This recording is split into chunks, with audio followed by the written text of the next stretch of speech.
what motivated me was, honestly, we went into the editing studio to make a completely different film.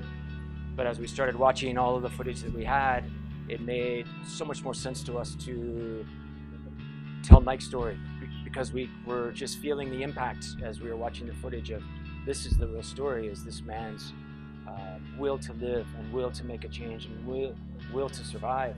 And to us it made complete sense that we had to tell Mike's story.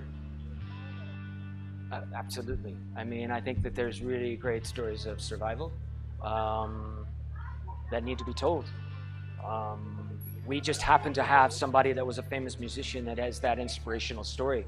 And sometimes it takes somebody that has that fame to be able to get the message out on a bigger level. We were just very fortunate to be able to tell his story and the story of inspiration, because I'm a cancer survivor as well. This is a story that I would have loved to have heard, and something I would have loved to have known when I was going through my treatment.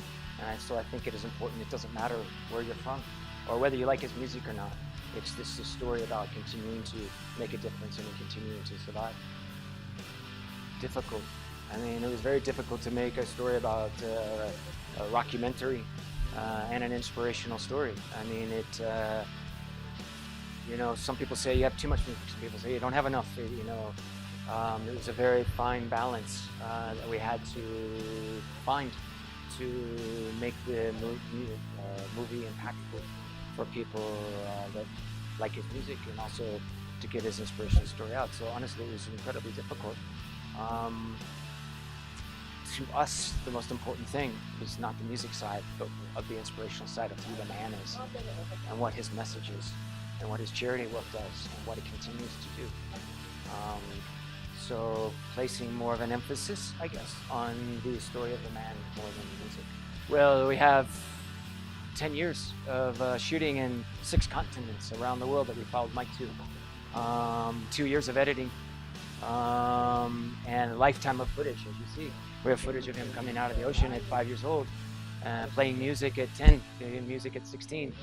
And so 10 years of shooting and a lifetime of footage. Hola, Tomatazos, y por favor checar Man in the Camo Jacket y GIF, and soon on iTunes. Muchas gracias.